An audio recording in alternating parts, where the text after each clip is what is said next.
Quelle politique européenne de l'accueil et des migrations. Je voudrais saluer Grande-Synthe et saluer son maire qui représente bien l'histoire de cette ville, ville faite de migration.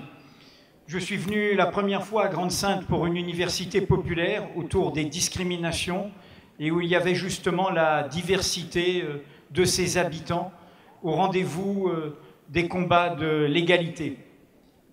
C'est Damien Carême qui, pour moi, a le premier dit « Nous ne sommes pas face à une crise des migrations, mais une crise de l'accueil ». C'est Damien Carême qui, le premier, a dit « Je préfère, plutôt que de parler de réfugiés, de migrants, d'exilés, parler de demandeurs de refuge ».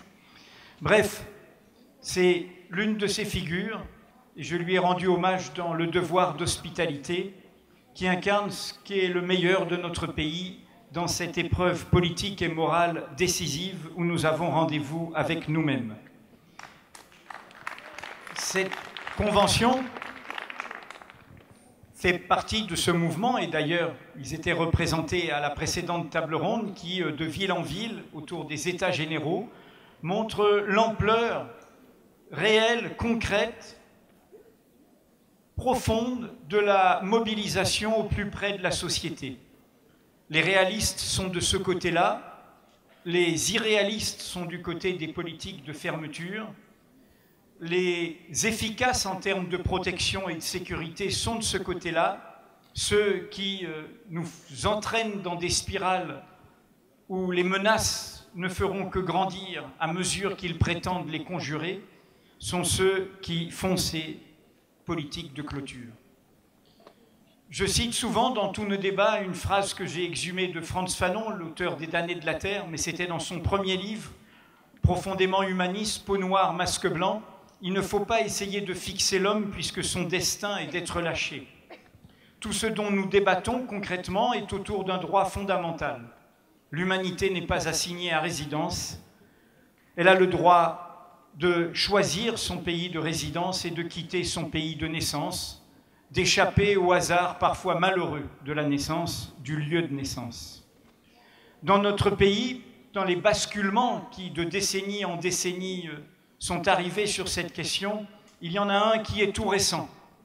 D'entendre un leader de la droite, un ancien Premier ministre socialiste rallié à la majorité actuelle et un conseiller d'un parti de gauche qui affirme être l'opposant du pouvoir actuel, tenir tous les trois ce que nous avons toujours combattu depuis 1945 et que ne disait que l'extrême droite jusqu'à aujourd'hui, à savoir qu'il ne faut plus de migrants économiques, à savoir qu'il faut une immigration zéro, à savoir qu'il faut la préférence nationale pour le travail. C'est un gouffre dans lequel il y aura toutes les autres exclusions. J'arrête là ce que je voulais vous dire en introduction au fond de Mediapart. Nous sommes 4 ici autour de moi. D'abord, à ma droite, Dima Yared. Dima Yared travaille au Bureau européen du Haut Commissariat aux droits de l'homme des Nations Unies. Elle travaille sur les questions des migrations et elle a travaillé aussi avant sur la question de la discussion parfois avec des groupes armés, car pour faire la paix, on fait la paix aussi avec ceux que l'on a combattus. À ma gauche, il y a, j'ai oublié de dire que Dima Yared, qui vit en Belgique, est canadienne. François Gémen, à ma gauche, qui est de Belgique, mais qui est très présent en France, puisqu'il y enseigne. Il enseigne à Sciences Politiques, à l'Institut de Sciences Po à Paris, les migrations internationales. Il enseigne aussi à l'Université de Liège, à l'Université de Saint-Quentin en Yvelines.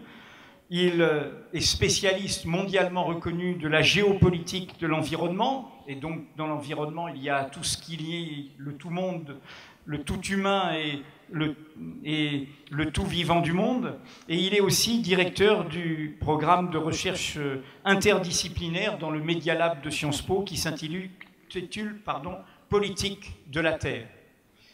Il y a à sa gauche Benjamin Stora, que vous connaissez forcément, qui est historien, notre historien de référence sur l'histoire coloniale de la France, notamment au Maghreb, notamment dans le cadre de la guerre d'Algérie, qui est professeur d'université, aujourd'hui inspecteur général de l'éducation nationale, et qui est président du conseil d'orientation de la Cité nationale de l'histoire de l'immigration, grâce à laquelle nous avons cette exposition sur les frontières que vous avez pu voir dans le hall. Il est aussi quelqu'un qui a l'oreille, et il va nous dire jusqu'à quel point de certains élus d'aujourd'hui, du président de la République, qu'il a emmené lors de son voyage en Algérie, et des élus de la République en marche qui souhaitent essayer d'amender cette loi que nous combattons. Il les a reçus cette semaine. Enfin, à mon extrême droite, mais ce n'est pas un positionnement politique, il y a, mais oui, mais j'essaye de dire, il y a Yannick Jadot, qui est député européen, écologiste, Europe Écologie Les Verts, depuis 2009, ça fait donc bientôt 9 ans, qui fut candidat à la présidentielle, vous le savez, avant de de rallier la candidature de Benoît Hamon, qui était présent ce matin. Je souligne que dans son itinéraire, et c'est important sur ces questions-là, c'est aussi quelqu'un qui s'est soucié du monde. Il était, avant ses engagements politiques, responsable de Greenpeace, et il a vécu au Burkina et au Bangladesh. Alors, on va commencer par vous, François Gémen, sur... au fond, tout ce qui est au cœur de notre discussion, c'est au-delà du débat général sur les migrations et du combat contre la régression qui est en cours depuis plusieurs décennies sur cette question, c'est ce tournant en 2015, le passage de Mare Nostrum à Frontex, une Europe qui se barricade. Et vous, François Gémen, dans ce contexte, vous avez de manière très provocante expliquer qu'il fallait politiser la question des migrations, c'est-à-dire pas se contenter de faire de l'humanitaire, du soutien, de la solidarité, mais d'affronter directement le discours que nous avions en face, celui qui nous dit on ne peut pas accueillir tout le monde, on doit maintenir les frontières, celui qui parle en boucle comme un mantra de la misère du monde. Vous avez même expliqué qu'il fallait ouvrir les frontières et que c'était la réponse réaliste et sécuritaire à la question des migrations. À vous. Merci beaucoup. Bonjour à toutes et à tous. Merci pour votre présence. Merci d'être là si nombreux aujourd'hui à Grande-Synthe. Et effectivement, quand on se pose la question des politiques européennes, on est forcé de constater que depuis maintenant plus de 30 ans, la fermeture des frontières semble être devenue le seul horizon politique au niveau européen. Et cette fermeture des frontières extérieures, qui a accompagné l'ouverture des frontières intérieures, a produit depuis 30 ans des résultats absolument catastrophiques. Parce que, tout d'abord, il y a eu depuis 30 ans plus de 40 000 morts en Méditerranée, plus de 40 000 personnes qui ont trouvé la mort alors qu'elles cherchaient l'Europe. J'ai pris les chiffres au 2 mars, donc aujourd'hui de cette année, il y a déjà eu 666 migrants et réfugiés qui sont décédés, et parmi eux 418 qui sont morts en Méditerranée, ce qui veut dire que la Méditerranée concentre 60% des décès de migrants et de réfugiés. Ça nous donne une moyenne de 7 morts par jour en Méditerranée. Et nous sommes, en tant que citoyens européens, nous sommes collectivement responsables de ces décès, puisque nous laissons se mettre en place, année après année, cette politique de fermeture des frontières. L'autre effet désastreux, c'est évidemment l'explosion du business, souvent criminel, des passeurs. Et plus nous allons fermer les frontières, plus nous allons renforcer ce business, et donc nos gouvernements sont aussi complices de ces criminels qu'ils prétendent combattre. Et puis, bien entendu, l'autre effet désastreux, c'est un effet politique désastreux qui fait que le débat sur ces questions dans nos sociétés est aujourd'hui profondément miné par des tensions, par des divisions qui se transforment aussi en crise politique, puisque la sortie de la Grande-Bretagne de l'Union européenne se fait largement sur ces questions. Et donc, c'est la démocratie elle-même qui est victime aujourd'hui de cette situation. Et cette situation, c'est celle où la frontière est aujourd'hui devenue le totem du XXIe siècle. Alors qu'on avait cru un peu à la fin du XXe siècle que la frontière serait une sorte de scorie d'un monde passé, que nous rêvions à une citoyenneté mondiale et un village global. Aujourd'hui, la frontière est bel et bien devenue le totem du XXIe siècle. On les mure et on les clôture. Il y a aujourd'hui plus de 40 000 kilomètres de frontières murées ou clôturées dans le monde, c'est-à-dire une distance plus longue que la circonférence de la Terre. Il y a plus de 65 frontières qui sont murées ou clôturées. Et pour beaucoup, ces frontières sont assimilées à une sorte de protection, à un dernier rempart contre une menace qui viendrait de l'extérieur. Et les politiques de gauche ou de droite ont évidemment beau jeu d'agiter ce fantasme de la frontière et de la présenter comme le dernier moyen qu'ils auraient à leur disposition pour contrôler les flux migratoires. Il y a énormément de recherches pourtant qui montrent que le degré d'ouverture ou de fermeture d'une frontière ne joue qu'un rôle tout à fait marginal dans la détermination des flux migratoires, que jamais un migrant ne va se décider à migrer parce qu'une frontière au loin sera ouverte, et que de la même manière, jamais un migrant ne va renoncer à migrer parce qu'une frontière sera fermée.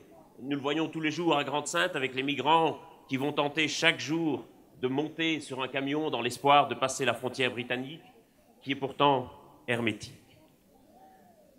Je crois que ce qu'il faut bien comprendre, et la raison pour laquelle la frontière est érigée en totem aujourd'hui, c'est parce que c'est cette frontière, au fond, que nous allons utiliser pour définir notre identité collective, que nous allons utiliser pour définir qui est le nous et qui est le eux. Et donc, plus nous allons matérialiser physiquement cette frontière via des murs ou des clôtures, plus nous allons renforcer ce sentiment d'une identité collective sécurisée. Et les murs que nous dressons aux frontières sont en réalité bien plus un signal que nous envoyons à ceux qui sont à l'intérieur qu'à ceux qui sont à l'extérieur. Et pourquoi est-ce que nous utilisons à ce point les frontières pour déterminer notre identité collective? Je pense que c'est parce que nous sommes profondément prisonniers de ce que j'appellerais un paradigme de l'immobilité. Ce paradigme qui nous fait imaginer que dans un monde normal, dans un monde idéal, chacun resterait chez soi.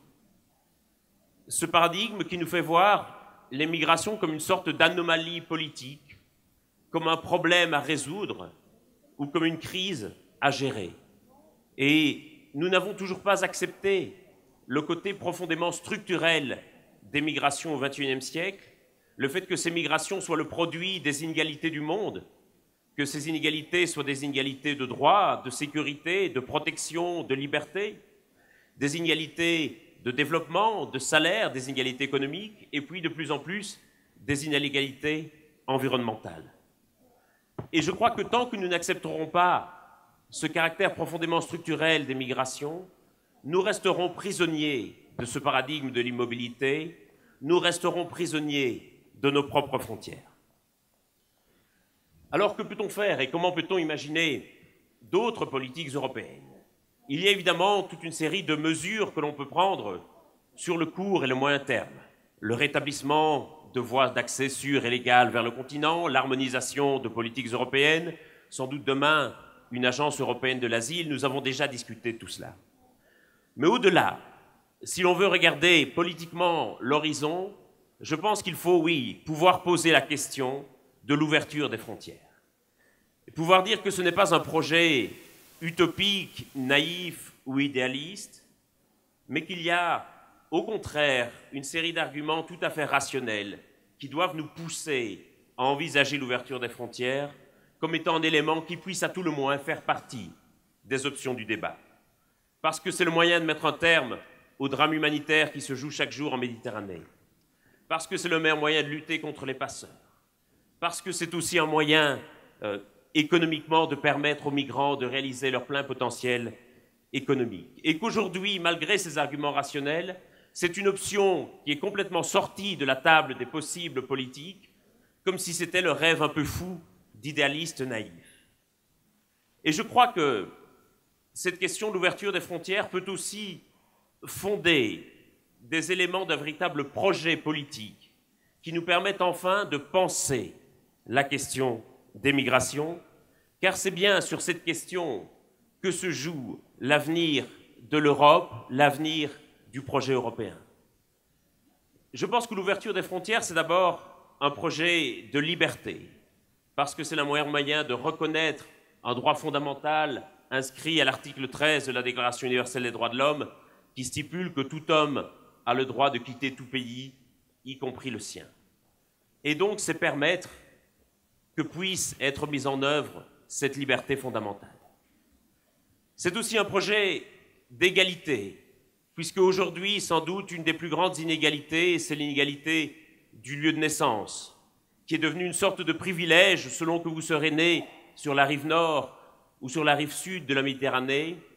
Les opportunités et les possibilités qui s'offriront à vous seront radicalement différentes. Et il me semble qu'il y a là-bas une sorte d'injustice de naissance que l'ouverture des frontières permettrait un petit peu de corriger. Et c'est donc aussi un projet d'égalité. Et puis enfin, c'est un projet de fraternité. Parce que ouvrir les frontières, c'est aussi reconnaître que nous sommes tous et toutes partie d'une même humanité. Et qu'il n'y a pas sur Terre, et la question de la crise écologique nous le rappelle chaque jour, qu'il n'y a pas sur Terre les nous et les eux, mais que si nous voulons nous donner un projet de fraternité, je pense qu'ouvrir les frontières, c'est aussi permettre de reconnaître l'autre comme étant une partie intégrante de nous-mêmes, et je crois que c'est le grand défi de nos sociétés au XXIe siècle. Merci. Alors, Benjamin Stora, j'ai oublié, en vous présentant tout à l'heure, de dire que vous aviez aussi été chargé par la ministre de la Culture d'une mission de promotion, pourrait-on dire, de la culture portée par les migrants eux-mêmes. Mais pour continuer ce tableau géopolitique européenne de sa fermeture, là, on va passer avec vous au sud, c'est-à-dire, évidemment, depuis 2011, nous sommes là au 7e anniversaire, ces révoltes des peuples du sud de la Méditerranée qui ont suscité des contre-révolutions. Il suffit de suivre tous les derniers épisodes du martyre du peuple syrien.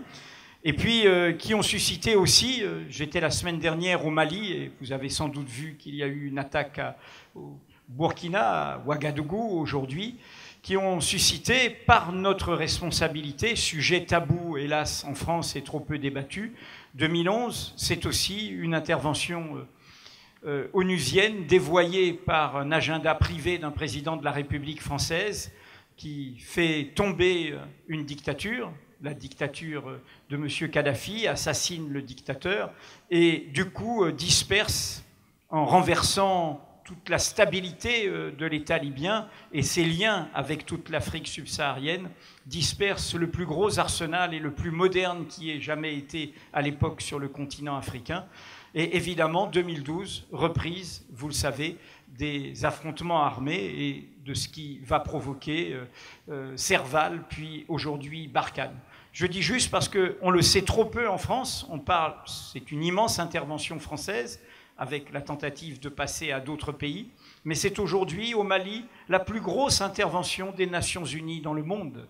14 000 hommes, c'est la plus coûteuse, et c'est évidemment un engrenage, et on peut le dire, connaissant le bilan des interventions précédentes, qui peut être à l'Afghane, où, au fond, sans but politique, sans objectif de paix, on crée le monstre que l'on veut, soi-disant, annuler et combattre.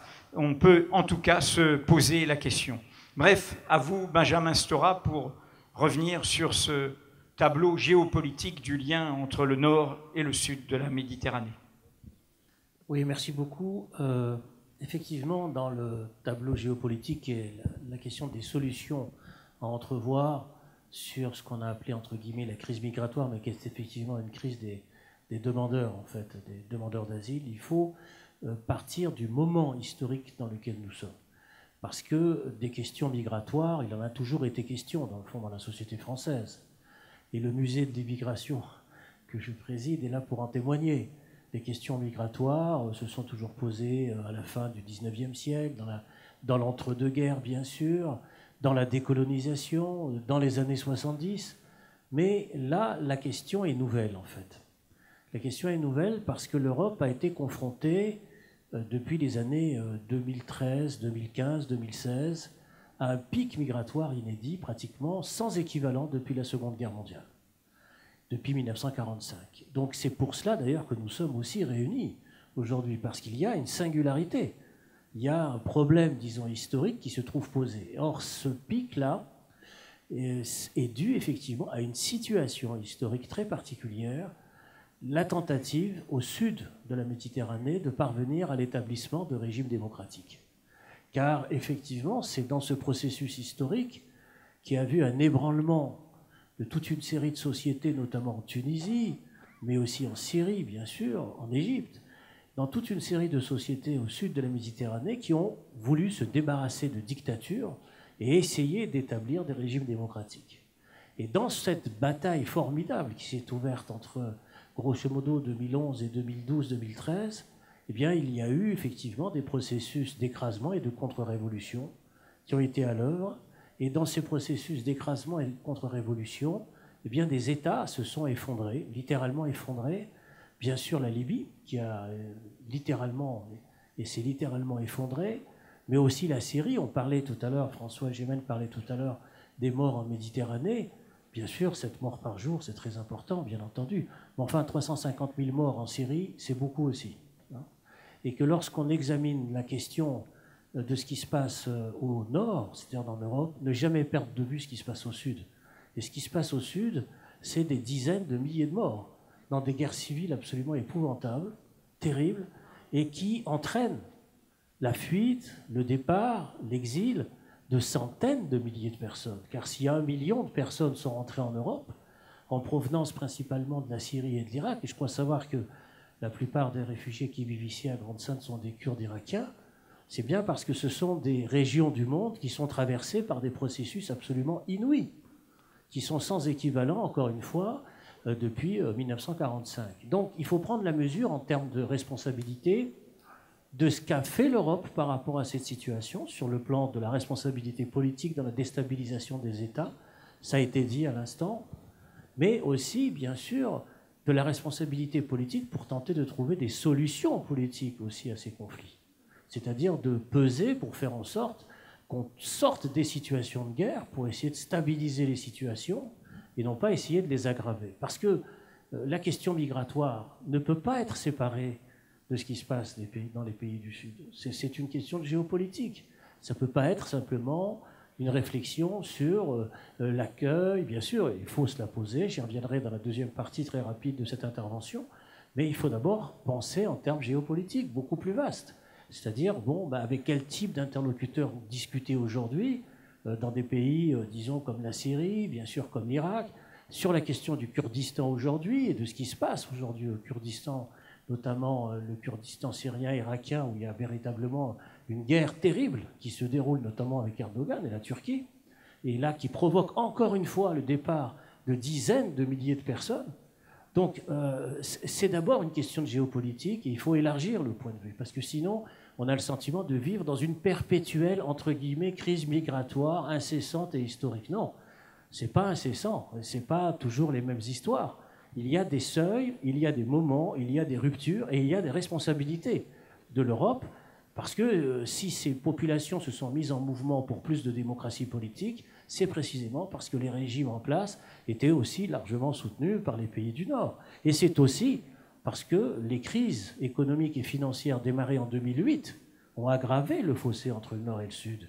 C'est-à-dire qu'il y a, bien entendu, depuis 10 ans, une aggravation, depuis la crise de 2008, il y a une aggravation de l'écart et du fossé qui se creuse entre le nord et le sud de la Méditerranée. Donc ça, je crois que c'est un premier coup de projecteur qu'il faut avoir présent à l'esprit lorsqu'on parle aujourd'hui des questions migratoires, parce qu'on ne peut pas en parler de la même manière qu'il y a seulement 3 ans ou 4 ans. Il y a un seuil qui a été franchi, et donc il y a des dispositions particulières qu'il faut prendre en Europe par rapport à cette situation. Et le deuxième aspect, bien sûr, c'est que face à cette crise migratoire, eh bien, en Europe, il y a des crispations identitaires. Il y a des peurs, il y a des replis, il y a des montées de populisme. Je ne vais pas essayer de faire la liste, vous la connaissez comme moi, de tous les pays qui se barricadent, bien sûr, la Hongrie, l'Autriche. On ne va pas ici faire la liste de tous les pays où il va y avoir des élections, par exemple, très importantes qui vont se dérouler dimanche en Italie, où on verra bien ce qui va se passer par rapport à cette poussée xénophobe, très forte. Et dans cette situation-là, bien sûr, la responsabilité des élites politiques et culturelles dans les pays d'Europe, c'est de combattre le racisme, les stéréotypes, les préjugés, et d'essayer de les inverser. Et c'est une bataille culturelle qui commence, elle aussi, parce que ce flot migratoire ne s'arrêtera pas, bien évidemment, compte tenu de l'ampleur de la tragédie que nous vivons. Et donc, c'est dans ce cadre-là, effectivement, qu'il faut réfléchir à une politique, disons, culturelle, qui, d'abord et avant tout, passe par la question de la langue. Pourquoi je dis ça? C'est parce que si, en France, on accueille des réfugiés et qu'on ne propose pas immédiatement qu'ils puissent apprendre la langue française, ça veut dire qu'on les installe dans des situations de précarité. C'est-à-dire dans des situations où on attend qu'ils repartent. La France fait aujourd'hui, il donne aujourd'hui environ 200 heures, 2 à 300 heures seulement, d'heures d'apprentissage pour les réfugiés qui viennent sur son sol. L'Allemagne, c'est 800 heures dans le même temps. Or, si on veut aujourd'hui prendre une mesure très simple, très concrète, très pratique, réformiste, c'est d'accroître tous les moyens possibles pour faire en sorte que l'apprentissage de la langue française soit le plus rapide et le plus évident possible, sans attendre qu'il y ait la possibilité d'obtenir des papiers, d'obtenir des cartes de séjour, d'obtenir tout ce que vous voudrez comme papier en tout genre. Il faut ne pas attendre cela, mais prendre en charge tout de suite et immédiatement la possibilité qu'ont, disons, ces migrants de pouvoir disposer de l'outil culturel et linguistique pour avoir la possibilité de s'installer dans la société française. Et à ce niveau-là, bien sûr, nous avons énormément de retard. Il y a toute une série, disons, de batailles sur le plan, disons, culturel qu'il faut mener aujourd'hui, notamment en France, à la différence d'autres pays d'Europe, notamment l'Allemagne et les pays nordiques, qui, à ce niveau-là, font un effort beaucoup plus important, parce qu'ils mettent un budget beaucoup plus fort, beaucoup plus conséquent sur cette question culturelle de l'apprentissage de la langue. Enfin, bien sûr, sur ces questions, naturellement, de xénophobie, de racisme, de repli identitaire, qui existent dans les sociétés, dont il ne faut pas nier les effets, parce que ce sont des effets qui sont très puissants. Il y a bien sûr les réactions des partis politiques, des hommes politiques, qui peuvent avoir effectivement plusieurs types d'attitudes.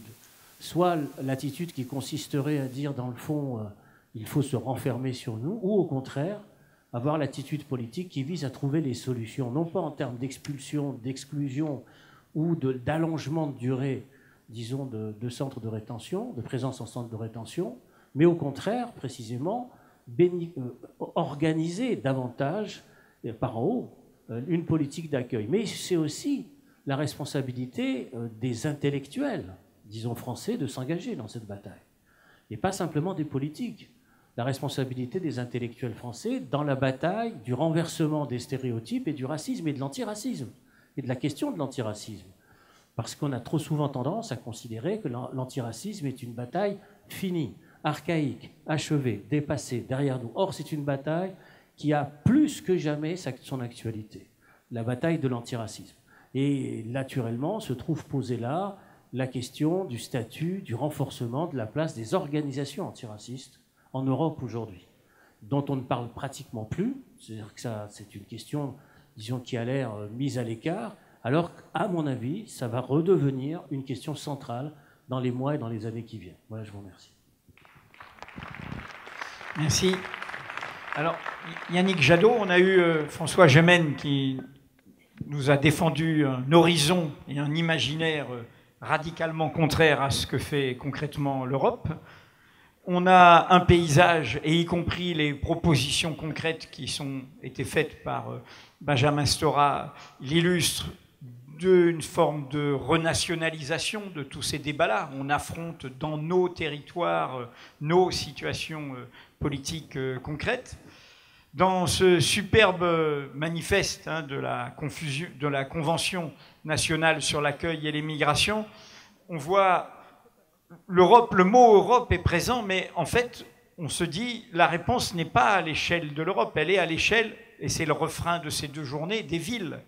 Ce qui est fait dans le commun, la commune, ce qui redonne confiance aux gens, ce qui fait tomber les préjugés, ce qui donne des solutions, avec cette proposition formidable de carte de citoyenneté à chacun, hein, quel que soit leur statut permettant de vivre dans les territoires.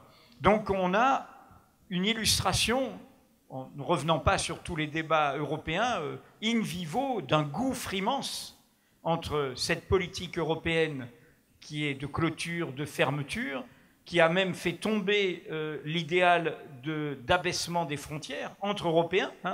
C'est fini, Schengen et tout cela, et on est reclôturé. Alors qu'est-ce que le député européen qui suit ça depuis 9 ans, est-ce qu'il va nous dire eh ben, je me présente aux prochaines municipales et je laisse tomber le Parlement européen parce que c'est plus là que ça se passe? Ou est-ce qu'il va nous dire qu'il y a encore possiblement des solutions au niveau européen? Je rappelle qu'à partir de l'automne prochain, on commencera à être dans la campagne des prochaines élections européennes. Merci Edoui, bonjour à toutes et à tous. Merci pour cette invitation. Tu as commencé par Fanon, moi je vais citer Achille Mbembe. Il dit « Ce que l'humanité a désormais en commun, c'est le fait que nous sommes appelés à vivre exposés les uns aux autres et non enfermés dans des frontières, des cultures et des identités. » Et je crois que si j'aime beaucoup cette expression, c'est justement parce qu'il parle de « nous sommes exposés les uns aux autres ». Et de fait, quand nous sommes exposés les uns aux autres, il y a 2 solutions. On se construit des ennemis ou on forge des solidarités. Et je crois que c'est le débat dans lequel on est maintenant.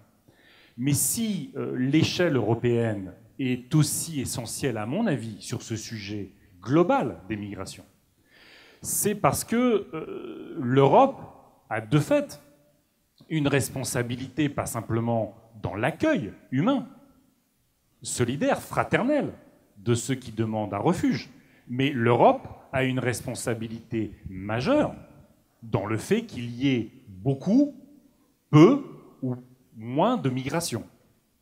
Prenons la question de la mondialisation dans laquelle nous sommes. Et je crois que à la fois, il y a des éléments conjoncturels de migration, mais je crois qu'on est quand même dans un phénomène d'explosion, de croissance des migrations de manière absolument structurelle, pour 2 raisons. La mondialisation libérale. Quand, à un moment donné, on met en place un modèle de développement qui, de fait, à travers les accords de libre-échange, à travers le poids de la finance, met en concurrence chaque salarié avec un autre salarié. Quand maintenant, dans les accords de libre-échange, on met en concurrence les territoires, on met en concurrence les choix de société, quand les décisions qui sont de plus en plus prises, décidées par des acteurs privés multinationaux, tout ça, à un moment donné, fait que chacune, chacun, et on le voit, ça participe de la crise identitaire, ne comprend plus qui décide. Il y a une forme de pouvoir de décision internationale qui est même plus extraterritorialisée, qui est aterritorialisée, et que ça amène à une telle perte de repères pour la plupart d'entre nous, qu'au fond, le réflexe, il ne peut pas être la société d'ouverture. Quand j'entends le président de la République dire le libre-échange, c'est aussi la société d'ouverture. Non. Quand vous mettez tout le monde en concurrence les uns avec les autres, les territoires en concurrence les uns avec les autres, les choix de société en concurrence les uns avec les autres, la seule réaction à un moment évidente, c'est le rétrécissement, c'est le repli, c'est la défiance et parfois le rejet et la haine. Donc ça, c'est le premier phénomène qui, de fait, crée aujourd'hui une crispation sur la question des migrations qu'on n'avait pas, par exemple, à l'époque des boat people. Si on veut prendre une grande crise de réfugiés à un moment donné de l'histoire. Deuxième phénomène, qui est nouveau et qui ne va faire que s'accentuer, c'est évidemment la question de la crise écologique. On pourrait presque avoir une forme de sagesse, de sorte de réflexivité de l'histoire en considérant que l'Europe a envahi le monde sans demander l'avis à personne. Nous sommes allés dans les pays, nous les avons exploités, et les populations et les ressources, et que d'une certaine façon, aujourd'hui, il y a une sorte de contre-courant. Nous sommes allés chez les autres sans leur demander. Et bien, ceux qui, aujourd'hui, sont les victimes d'un système difficile, viennent chez nous. Mais ce qui se passe aujourd'hui avec la crise écologique, c'est que la question n'est plus simplement le sol, c'est la question de la terre habitable. Où sont aujourd'hui les terres habitables du fait de la crise écologique? Et qu'à partir du moment où on est dans un système qui est à la fois un système d'ultra-marchandisation et un système à énorme prédation écologique, eh ben de fait, un certain nombre de dirigeants, et la plupart des dirigeants de la planète malheureusement, et des dirigeants européens, ont acté que l'idée d'un destin commun, où chacun aurait à un moment donné la même chance, participerait d'un même dessein, la plupart des dirigeants ont abandonné ce projet. Le premier de cordée, c'est aussi celui qui, à un moment donné, parce qu'il a du mal à grimper, il va couper la corde de ceux qui sont en dessous, pour s'en débarrasser. Et donc on est dans un monde qui, du fait de son incapacité à créer les conditions d'un partage, parce que le modèle de développement est 2 fois plus gros que la planète, crée un système mondial et dans nos sociétés délaissé pour compte. Mais un système délibéré, un système organisé délaissé pour compte. Et à un moment donné, effectivement, le projet européen devient un projet d'effondrement civilisationnel quand on porte au nu la question de la liberté de circulation des biens, des services, des investissements, et qu'on dresse des murs, des barbelés pour les personnes. C'est évidemment, d'une certaine façon, presque l'inverse d'un projet de civilisation, et qui ne s'arrête pas, malheureusement, aujourd'hui, à la question des frontières intra-européennes. Il y a quelques années, quand Berlusconi avait passé un accord avec Kadhafi pour gérer les réfugiés, les migrants dans le désert libyen, tout le monde avait hurlé en Europe. Mais aujourd'hui, l'Europe organise ce type de convention, ce type d'accord, pour essayer d'externaliser de plus en plus sa frontière. Et c'est effectivement absolument inacceptable, inhumain. Il ne suffit pas pour un président de la République d'aller chercher quelques dizaines de réfugiés qui sont, au fond, passés à la télé parce qu'ils étaient vendus sur un marché d'esclaves, pour après passer un contrat avec les bandes armées libyennes pour gérer les migrants. Tout ça ne va pas. De la même façon, les accords de coopération de plus en plus que passe l'Union européenne avec les pays du Sud comprennent une dose énorme de commerce et une dose énorme de réadmission. Et on ne fait plus de la coopération pour essayer, premièrement, d'éradiquer la pauvreté et de réduire les facteurs de migration. On crée d'abord des accords pour gérer la question migratoire. Donc dans ce moment-là, il y a évidemment l'échelle européenne.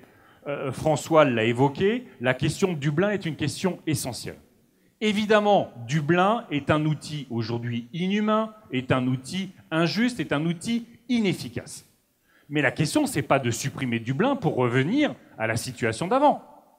La question, c'est évidemment d'entrer dans une vraie politique européenne d'asile qui, à la fois, tu l'as dit, crée des routes d'accès, des voies d'accès aux pays européens, et non pas à travers les passeurs, mais aussi organise à la fois la répartition juste des réfugiés sur le territoire européen. Et ce que nous portons au Parlement européen, c'est que les préférences des réfugiés soient au cœur du système de Dublin.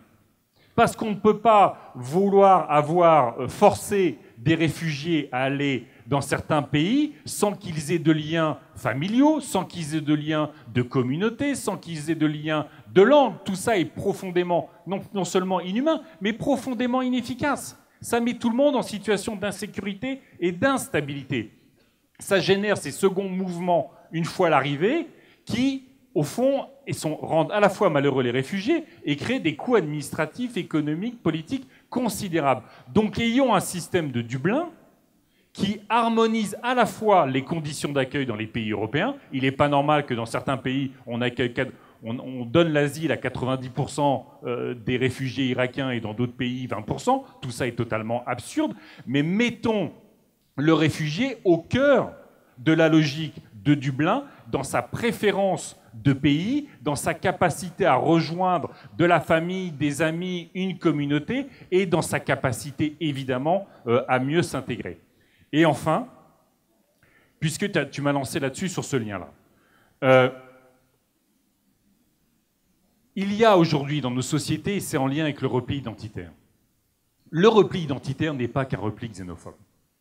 Le repli identitaire, aujourd'hui, et je crois majoritairement, un appel à de la sécurité, un appel à de la protection, un appel à une forme d'identité qui n'est pas forcément une identité moisie, qui est une identité d'appartenance. Chacune, chacun, nous avons besoin d'appartenir à un territoire. Nous avons besoin d'appartenir à des réseaux d'amis, à des réseaux de travail quand on en a. Nous avons besoin, au fond, de nous projeter aussi sur des territoires. Et je crois que s'il y a un sujet pour l'Europe, justement, dans ce moment-là, c'est de créer les politiques, que ce soit en matière économique, que ce soit en matière de protection de l'environnement, et on le sait particulièrement autour de la question climatique.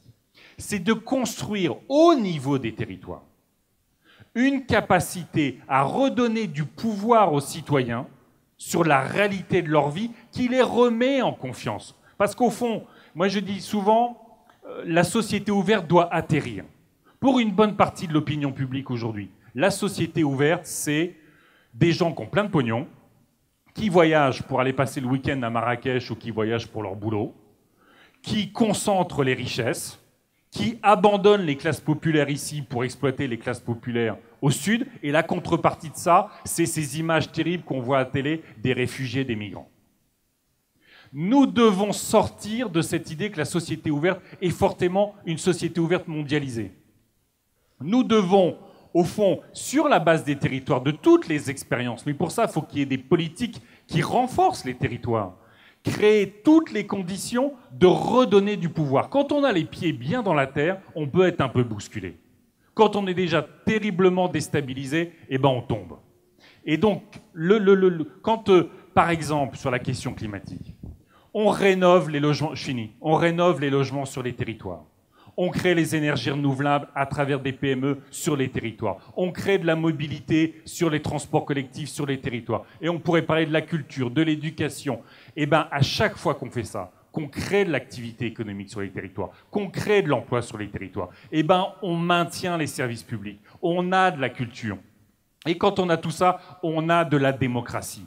Et de fait, les images qui sont en permanence envoyées de désorganisation choisie de la question migratoire, où on montre les images de La Chapelle ou d'ailleurs, deviennent une réalité totalement différente parce qu'on est en capacité, parce qu'on est rassuré, parce qu'on se sent protégé pour intégrer des gens qui ont terriblement souffert. Merci. Merci. Alors, Dima Yared, j'entendais ces mots d'un Européen convaincu qui disait le projet européen est devenu un projet d'effondrement civilisationnel. Bon, vous êtes au cœur de, normalement, ce qui, à l'échelle du monde, défend les droits humains, puisqu'il s'agit du Haut-Commissariat des Nations Unies, mais on voit bien l'impuissance des Nations Unies. Vous avez vu les résolutions récentes sur la Syrie et le régime syrien et son allié russe et ses alliés iraniens ou du Hezbollah n'en font rien. Au fond, j'ai envie de vous poser la question suivante. Est-ce qu'on n'est pas quand même dans une immense régression et une perte de pédagogie de ce qui, soi-disant, pour aller dans le sens de Benjamin Stora, serait évident? Quand j'entends le président de la République s'adresser aux intellectuels qui s'engagent, et pas seulement aux citoyens, en parlant de faux bons sentiments. Ah bon, il faudrait des vrais mauvais sentiments? Quand j'entends le Premier ministre, et c'était à Mediapart, et il s'est repris quand je lui ai fait la remarque, parler des belles âmes. Ah bon, il faudrait des méchantes âmes? Ça me fait penser à un de leurs prédécesseurs qui parlait de la dictature des bons sentiments. Ah bon, il faudrait une démocratie des mauvais sentiments, du ressentiment, de l'aigreur, de l'égoïsme, etc. Est-ce que ceux que vous essayez de défendre en tant qu'officier des Nations Unies, pourrait-on dire officière, est-ce que ce que vous essayez de défendre n'est pas en train de se déliter sous nos yeux, y compris dans ceux qui encore emploient ces mots? Merci beaucoup. Et merci beaucoup encore pour cette invitation. On a dit que je suis canadienne, donc veuillez m'excuser déjà dès le départ. Je viens de la partie anglophone de Montréal, du Québec, donc je risque d'utiliser certains anglicismes et même certains mots anglais. Donc merci déjà pour votre compréhension. Donc, encore plus, ok. Alors, comme on a dit au début dans l'introduction, je travaille pour le Bureau des Nations Unies aux droits de l'homme. C'est un bureau régional pour l'Europe, basé à Bruxelles. Et ce qu'on voit à chaque jour, vraiment au quotidien, c'est justement le fait que ce mot ou le concept des droits humains est devenu un mot sale. En fait, c'est quelque chose... Un dirty word, justement. Et donc, on peut dire, par exemple, d'un côté, qu'on n'a pas besoin des droits humains quand on est en période de crise. C'est justement en période de crise qu'on n'a pas le temps et c'est un luxe d'appliquer les droits humains. Ou bien, d'un autre côté, c'est un terme extrêmement divisif en Europe, où il y a ceux qui se sentent exclus par ce concept. On se dit que les droits humains, ça s'applique aux autres, les prisonniers, les migrants, les Roms, mais moi, je me trouve où dans tout ça? Et c'est-à-dire, il y a comme une présomption que si lui, il a ses droits humains, moi, je ne les ai plus. Et ça, c'est justement cette crise, pour nous, c'est là la crise, où il y a une incompréhension par rapport à ce que les droits humains représentent. On va bientôt célébrer le 70e anniversaire de la Déclaration universelle des droits de l'homme. Et on peut se dire, bon, en 70 ans, où est-ce qu'on est? D'où est-ce qu'on a commencé et où est-ce qu'on est maintenant? Et à mon avis, il faut vraiment, et c'est pas seulement mon avis, mais c'est le travail qu'on essaye de faire au quotidien au bureau, c'est de déconceptualiser ce terme des droits humains. Qu'est-ce que ça veut dire au concret? Quelles sont les valeurs qui sont derrière? Et comment retrouver et redonner un sens aux droits humains? Si on pense, on réfléchit aux valeurs qui ont mené à l'élaboration de la Déclaration universelle, c'était le respect, l'égalité, mais également la participation des détenteurs des droits, et surtout, et là je lance mon premier mot en anglais, parce que je n'ai jamais trouvé l'équivalent en français, mais c'est le accountability. C'est vraiment rendre compte, mais c'est la responsabilisation aussi, et ne pas laisser l'impunité continuer lorsqu'il y a des violations.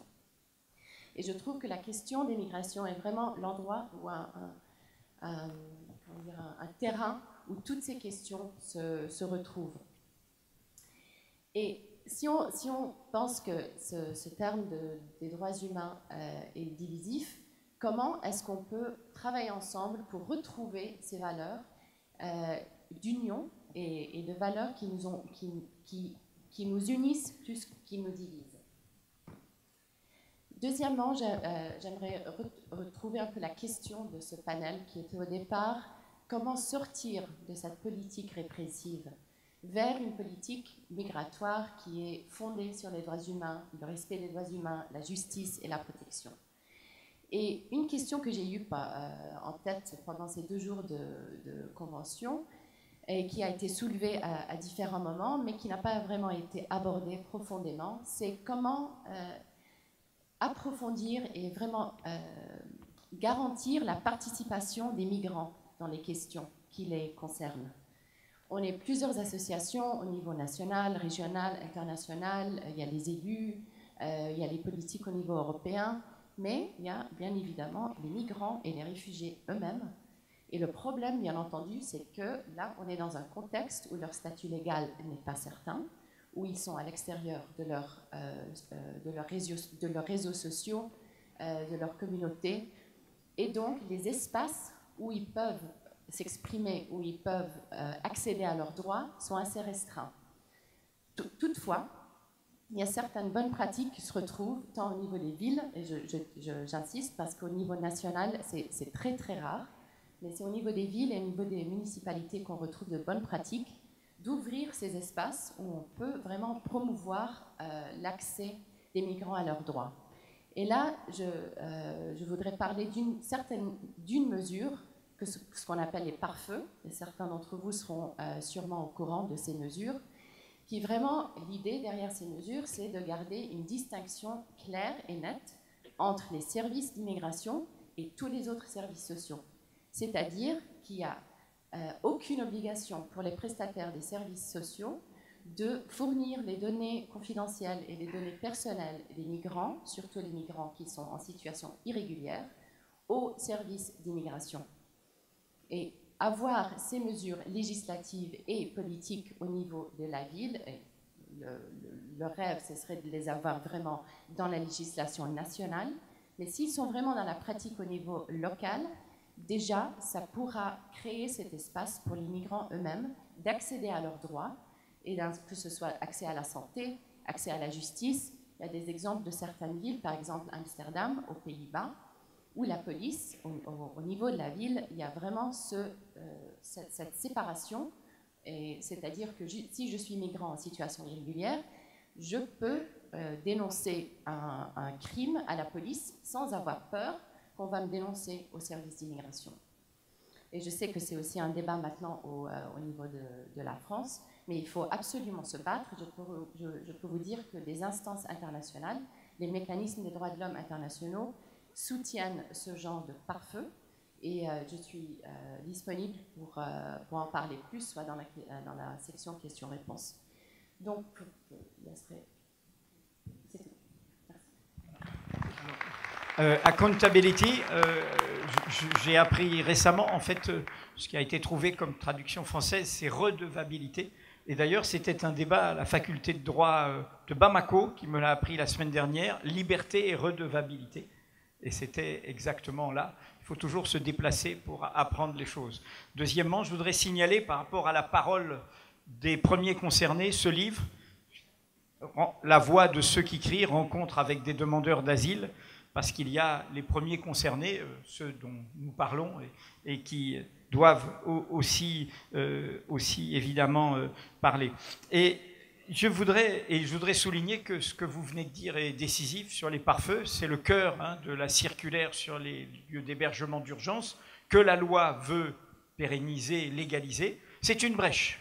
C'est la fin des droits fondamentaux pour tous. Le droit à l'école, le droit à avoir un abri, le droit à être nourri, le droit à être défendu, indépendamment de son statut, d'où on vient. Cela veut dire que demain, la police pourra venir dans les hôpitaux, dans les écoles, partout, chercher s'il faut, contrôler. C'est ça la brèche. Cela veut dire qu'il n'y a plus un droit humain en tant que tel. Ça veut dire que le droit, et c'est ce que je voulais vous rappeler sur cette idée de ne pas accepter cette idée, il y a les migrants économiques, on ne peut plus. Et on va trier les réfugiés, etc. Comme disent les marins et les montagnards, on ne fait pas le tri. Quand quelqu'un se noie ou est à -15, on ne fait pas le tri. Mais la brèche, c'est la brèche de la préférence nationale, de la nécrose identitaire. Et là, on le fait en prétendant être pragmatique, en prétendant être réaliste. Cette politique à courte vue fait la courte échelle aux pires idéologies qui ont ravagé l'Europe. J'ai une question, avant qu'on passe à la salle, pour vous tous. Je craignais cela et je me dis peut-être que nous en donnons l'exemple. Au fond, ces 2 journées, et notamment les ateliers d'hier, sont dans ce réalisme pragmatique. Sur le terrain, on peut redonner confiance. Sur le terrain, on peut donner des solutions. Sur le terrain, on peut montrer et créer du commun et convaincre les populations. On arrive à ce débat sur l'Europe, et je me dis finalement, à part quelques suggestions qui ont été faites là pour la lutte concrète, ne sommes-nous pas l'illustration même de cette impuissance? Est-ce qu'il n'y a pas un décalage? Nous sommes au fond, tous les 5, dans certaines généralités par rapport à l'Europe. On était dans le concret, le pragmatique avant, et puis là, c'est un peu une question provocante que je veux vous faire. Est-ce qu'on n'illustre pas dans nos belles déclarations ce qu'est devenu, à nous, citoyens européens, notre impuissance vis-à-vis de l'action au cœur de l'Europe? On sait qu'on peut agir ici, dans les villes, dans le commun, mais l'Europe, est-ce que ce n'est pas devenu une abstraction? Qui veut commencer? C'est compliqué, hein? Est-ce que l'Europe n'est pas devenue une abstraction? J'aime à croire que non. Et j'aime à croire que l'Europe, qui reste quand même un des seuls modèles de supragouvernementalité qu'on ait mis en place, c'est-à-dire l'idée qu'il y avait un certain nombre d'enjeux qui nous dépassaient et qu'il fallait pouvoir gouverner en commun, eh bien, malheureusement, arrive un peu en panne aujourd'hui parce qu'on a l'impression qu'il n'y a plus de projet politique derrière les règles que l'on a mises en place et que de plus en plus la question de la souveraineté revient en force. Et je crois que le grand paradoxe, au fond, c'est que plus nous sommes dépendants les uns des autres, plus nous avons cette illusion de croire que l'on gouvernerait mieux ou que l'on serait mieux si l'on était indépendants les uns les autres. C'est pour ça qu'on érige des murs des frontières, c'est pour ça que la question des souverainismes revient en force, et la question des migrations nous rappelle ce qui nous relie les uns aux autres. La question du changement climatique que Yannick Jadot a évoquée est une autre question qui nous rappelle ce qui nous relie profondément les uns aux autres, et la question que pose le changement climatique, au fond, c'est celle de l'habitabilité du monde. C'est-à-dire, quelles sont les zones, quelles sont les régions qui seront encore habitables demain, et le drame, c'est que nous avons abandonné, comme il l'a dit, le projet du cosmopolitisme, c'est-à-dire ce projet de reconnaître la légitimité de chacun à n'importe quel endroit de la Terre. Et je crois que c'est ce projet cosmopolitique qu'aujourd'hui, l'Europe doit à nouveau porter, et ça implique aussi, je rejoins ce que disait Benjamin Stora, sur la question du racisme, la xénophonie, ça implique de reconnaître la singularité aussi de chaque individu. On parle toujours des migrants ou des réfugiés au pluriel, comme si c'était un groupe constitué de gens qui se connaissent entre eux et qui étaient différents de nous-mêmes. Et je crois qu'un grand défi aussi de l'antiracisme, c'est de reconnaître la singularité de chaque migrant, de chaque réfugié, de chaque demandeur d'asile. Vous savez, moi je suis gaucher. En France, il y a entre 12 et 15% de gauchers. C'est-à-dire qu'il y a en France plus de gauchers que d'étrangers, et certainement beaucoup plus que de réfugiés. Il y a même plus de gauchers que de musulmans. Mais on ne dit jamais les gauchers ceci ou les gauchers cela. Pourtant, il n'y a pas un parti des gauchers. Pourtant, on fonctionne différemment des autres. On a un cerveau gauche et un cerveau droit qui est plus ou moins développé, je ne sais jamais. On représente un coût énorme pour la sécurité sociale. On est responsable d'un nombre incalculable d'accidents domestiques et d'accidents de la route.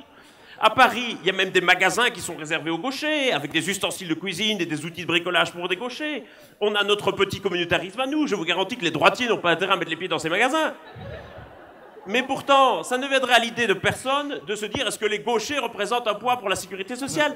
On a compris qu'on ne se définissait pas comme gaucher. Je ne dis pas je suis François, je suis gaucher. Et je crois qu'il ne faut pas aujourd'hui qu'être migrant ou être réfugié, ça devienne un élément de l'identité des gens.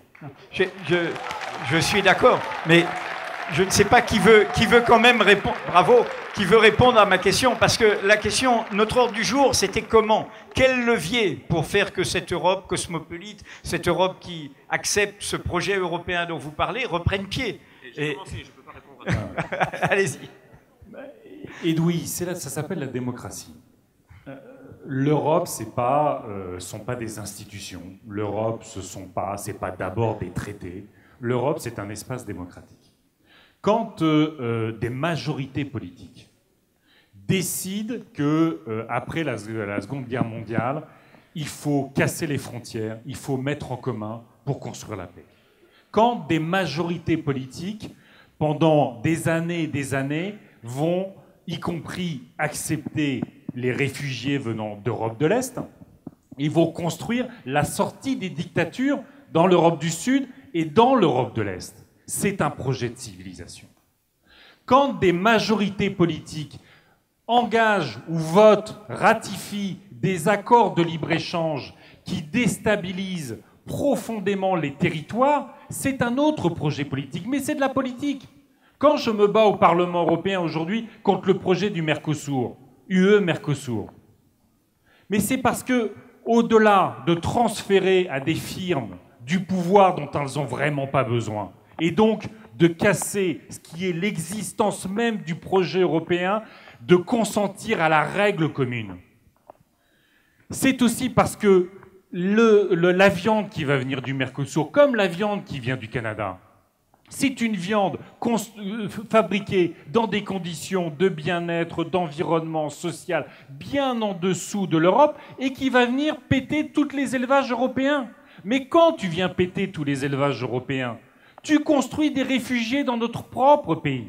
Tu construis des paysans qui perdent leur ferme. Et tu construis des paysans qui finissent par dire « Eh ben, cette Europe, j'en veux plus alors que l'agriculture, depuis 40 ans, elle est soutenue par l'Europe. » Et donc, quand tu te bats pied à pied contre un accord de libre-échange qui va faire des dégâts extraordinaires en Amérique du Sud, y compris sur les terres habitables, du fait de ce modèle agro-exportateur, quand tu recrées des conditions, j'allais dire, d'accueil. Quand on se bat contre la pêche électrique, ça peut paraître anecdotique, mais c'est la question de nos territoires côtiers qui est en jeu. Quand on se bat pour que les flottes de pêche européennes n'aillent pas piller les eaux africaines, c'est évidemment la question des migrations et la question de la capacité de ces pays à se développer et à offrir une perspective à leur jeunesse. Donc au fond, moi je crois, comme le dit Bruno Latour, l'Europe est seule aujourd'hui, face à Poutine, à Trump, à Erdogan, à beaucoup... Mais seule l'Europe peut nous sauver. Seule l'Europe est en capacité de peser dans le monde pour porter les biens communs. Seule l'Europe est capable de mobiliser sa jeunesse justement pour dire, pas pour dire démondialisons de manière nationaliste comme le fait Trump, chacun sa gueule, chacun pour soi. Mais l'Europe, parce qu'elle a eu une histoire à la fois forte et dramatique, parce qu'aujourd'hui elle est trop grande pour être juste la France, elle est trop grande, elle a une trop grande histoire pour l'ignorer, mais elle est trop petite pour porter un projet de civilisation hégémonique. Et donc, si elle ne porte plus un projet de civilisation impérialiste, elle doit porter le projet de civilisation qui donne l'exemple au reste du monde. Le projet de civilisation qu'on veut pour nous, pour notre jeunesse, comme pour le reste du monde. Sur le même sujet, Dima ou Benjamin Stora, avant la salle, rapidement. Non, moi je suis d'accord très rapidement avec Yannick Jadot sur beaucoup de points, hein, tout qui vient d'aborder, bien entendu. Simplement, ce que je voudrais dire, c'est que le projet européen civilisationnel d'ouverture, on l'entend beaucoup, on l'a beaucoup entendu sur l'Est, on l'a très peu entendu sur le Sud. Hein, c'est-à-dire que la France, elle ne se vit pas comme un pays européen du Sud, ou très peu. C'est en termes géopolitiques, culturels, etc. C'est-à-dire qu'on a le sentiment que c'est quand même une Europe, entre guillemets, du Nord, quoi, je veux dire. Hein. Or, l'espace mixte européen, il est celui de la Méditerranée. Et la France, en particulier, est une puissance méditerranéenne, fondamentalement. Et ça, on l'oublie complètement. Et si on veut redéfinir un projet européen d'ouverture, il doit se faire essentiellement et beaucoup, notamment en raison de la crise, dont j'ai parlé tout à l'heure rapidement, en Méditerranée. Parce qu'il faut bien se rendre compte du fait qu'on est dans un début de crise en Méditerranée. Parce qu'avec ce qui se passe, je ne vais pas ici faire un panorama pays par pays, notamment avec ce qui se passe aujourd'hui en Algérie, par exemple, ou même qui vient d'expulser d'ailleurs massivement des dizaines de milliers de migrants vers l'Afrique subsaharienne, et qui connaît une crise financière énorme aujourd'hui, l'Algérie, ce qui se passe aujourd'hui en Tunisie, bien sûr ce qui se passe en Libye, etc. Si on veut avoir un projet européen qui soit écouté, qui soit validé, disons, il faut qu'il soit un projet aussi orienté vers le Sud. C'est ça qui me paraît, pour moi, hein, quelque chose d'extrêmement important. On n'a pas le sentiment de ce projet européen tourné vers le Sud. En complément sur l'Algérie, hein, beaucoup d'Algériens ont protesté. Il y avait une mesure, les jeunes qui étaient pris dans les eaux territoriales algériens étaient mis en prison pour avoir quitté leur pays. Je vois que l'heure arrive du débat, mais allez-y, Dima. Très très vite, c'est juste pour apprendre. Non, mais vous avez été bref tout à l'heure, donc allez-y. Tout va bien. Prenez votre temps quand même. Alors, non, c'est pour reprendre un peu comment, bon, il y a beaucoup de blocages, c'est clair, au niveau des institutions européennes, au niveau des États membres, mais je crois qu'il y a encore beaucoup plus à faire au niveau de la jeunesse européenne, d'une vraie mobilisation, tant au nord, au sud, à l'est et à l'ouest. Et s'il y a manière, et ça peut-être pendant la période questions-réponses, si vous avez des idées ou des questions ou des façons de mobiliser la jeunesse plus, on voit déjà la jeunesse aux États-Unis après la tragédie à Parkland et les étudiants qui se mobilisent. Bon, il y a beaucoup de, encore un autre mot anglais, backlash. tant des parlementaires que des académiciens, de ceux qui discutent et qui débattent la question. Mais je trouve ça incroyable que les jeunes continuent et ils se battent, ils sont sur Twitter, ils utilisent les médias sociaux d'une façon positive et ils sont impliqués. Et s'il y a une façon, si on peut partager des idées de comment mobiliser la jeunesse européenne, qui n'a peut-être pas forcément une image, je sais pas, un historique ou un poids derrière elle, mais qui regarde vers l'avenir et qui veut aussi un présent positif et constructif.